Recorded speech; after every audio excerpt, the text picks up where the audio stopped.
The Rat King exotic sidearm is one of 3 exotic weapons in Destiny 2 that can be obtained through an exotic questline, and of those 3 weapons, this one is by far the most difficult to obtain.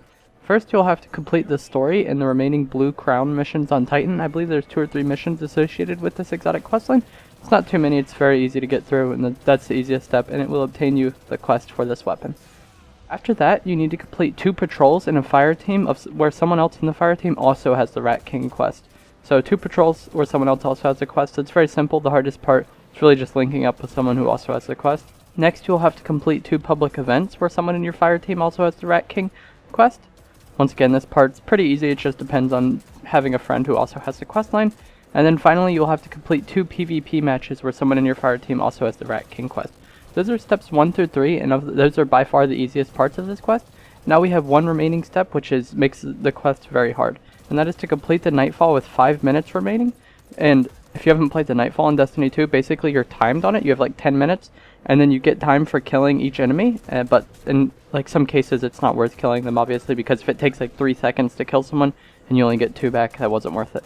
So you have to complete the Nightfall with 5 minutes remaining. This is a very difficult task, and a lot of people are having a hard time even completing the Nightfall in general, and even more having a hard time completing the Nightfall with 5 minutes remaining. I was able to do it on my 3rd try doing it, so it's not too difficult if you have the right teammates and you're an appropriate light level. I think it can be done. You just have to play very well and just try to make as few mistakes as possible. I'm not sure if for the Nightfall someone else also has the quest, but just to be safe, I would just play with someone who also has the quest, especially if you completed the first few steps with the same person. Just complete the Nightfall with them and then you'll be good to go.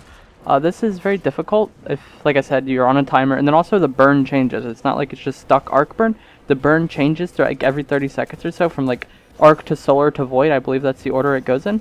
So you have to have someone with each damage type covered. Like maybe you have void, your friend has solar, and then your other friend has arc, and then you also want to have your heavy weapon be a different element from your energy weapon, and also have everyone with a different one. That way, if like say the arc guy goes down and he has the arc energy and the arc heavy, then you're kind of shit out of luck when it comes to like putting damage out until he can be revived. So I think it's best just to spread the elements around, and then obviously try to have different stuff from what your subclass is as well. That way, if like it's a burn, like say it's solar burn, and your energy's void and then your heavy's arc. If it's solar burn, you could still like use your super and your grenades to do a lot of damage. Just because if you don't want to be useless when it's not your burn, just make sure everybody is always being useful in some way, and then you're going to be good to go. It's very doable, like I said. You just have to make as few mistakes as possible, and I think the timer really puts a lot of strain on people and causes them to like make mistakes and try to do it way too fast. So you really just want to take it slow. There are parts where you want to like run through everything, but you just gotta play through it a few times, and then you'll get like the rhythm of what you want to do. Like I said, it's pretty simple. Like the first time we tried to do it, we didn't even complete the Nightfall, and then the second time we completed it was 4 minutes and 30 seconds remaining, and then the last time we actually completed it was 5 minutes remaining. So I mean, it is pretty simple, and once you get in a good groove of thing with your team, you can easily get this quest done if you're just playing mistake free. I think getting to the boss with enough time left is the most important thing. In our run, we had we were at 7 minutes 16, I believe, when we were going up to the boss's platform, so that gave us like 2 minutes or so to complete the boss. But also, since you kill ads and you get time back, it's not really that much, but it's around that much. When you kill the ads, you'll get time back, and you really want to clean out the ads on the boss room because it spawns a lot of them and it can be pretty chaotic. It's also going to be a ship that comes in. I don't remember what the name of it is, but it's a ship that comes in and shoots at you, and if you all can down this thing really quickly, it's going to make your life easier. But really, you just want to kill ads. Focus on the boss when you can, especially if it's your element's heavy or your super is up, and it's your element super, like say you have Nova Bomb and it's Nova Burn, definitely throw that at the boss because it's going to do massive amounts of damage. I had 2 Warlocks in my party, and both used their bombs on Nova Burn, and it did considerable damage.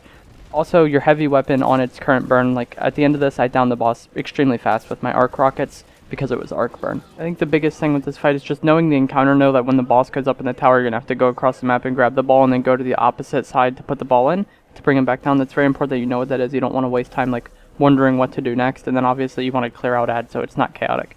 If there's a bunch of ads and it's super chaotic and people are going down, that's just a considerable like percentage of how much damage you can do going away, especially if their heavy weapon is like the current burn. The heavy weapon on the burn is absurdly good, so you want to take advantage of that on the boss, or just kill like a huge group of ads with it. That's also pretty useful because you're just going to be killing people so quickly and making it easier for your team. But really, you just want to know when to focus the boss and when to focus ads, and also call out what the burn is and when it's a burn.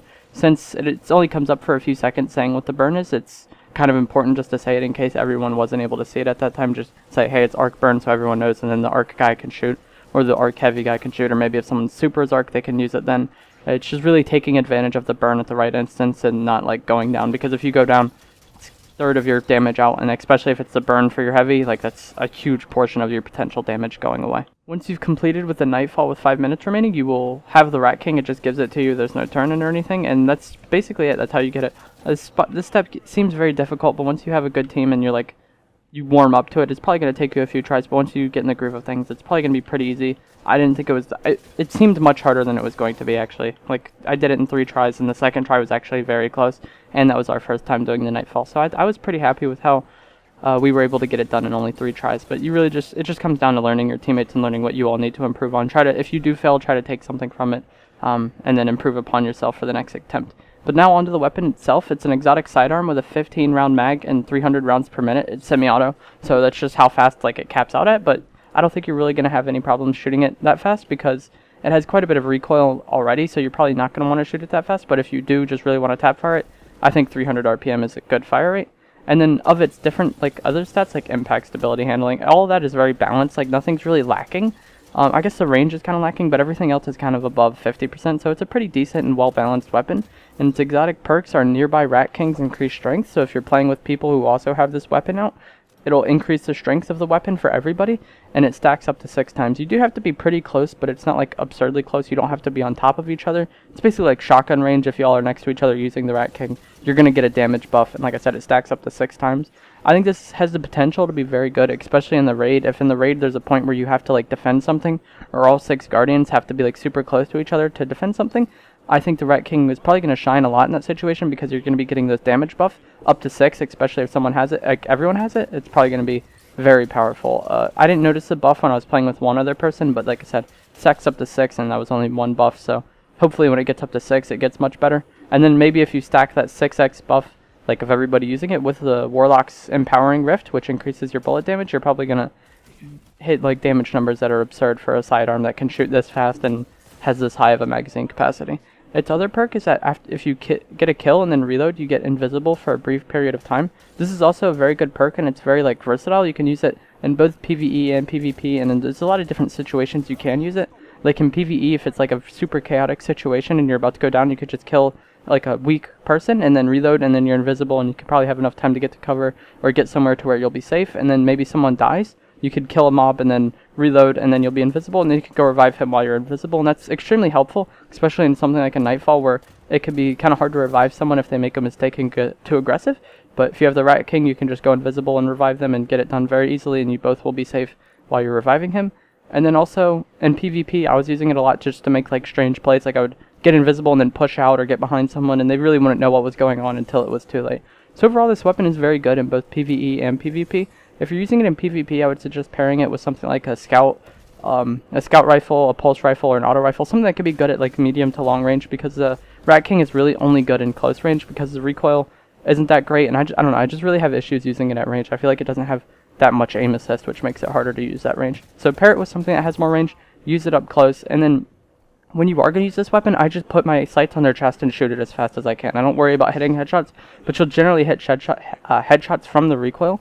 Like if you just shoot it as fast as you can on their chest, like the recoil and flinch will generally get you a headshot to finish them, and then you can reload and go invisible and then punish their teammates in some way. It's really what you want to do with this weapon is just take advantage of the invisibility as much as you can, since it's like a free perk you're getting, and the gun itself is very good. Like these 2 perks are very helpful, but overall the gun itself is good in both PvE and PvP, so the perks are just a nice bonus, especially the 6x Rat King one. If there is a part in the raid, which I think there may be, like that's really why I wanted this gun, was just for the potential that if there's a part in the raid where you all have to defend something or stand near each other, the Rat King is going to be an amazing weapon for that situation. That's going to do it for this video. I hope you learned something useful, and I hope this helps you get the Rat King. I would definitely suggest picking this weapon up or trying to get it before the raid, in case, like I said, there is a situation where like the raid can really take advantage of the 6x stacking for being near each other. So it'd be nice if everyone has it, at least just because the potential is there for it to be very good. And then even if, unfortunately, like that doesn't pan out, it's still very good in both PvE and PvP, and you can definitely take advantage of the invisibility in nice ways. Like I said, that's it for this video. Please like it if you enjoyed it, and comment down below if you have any questions.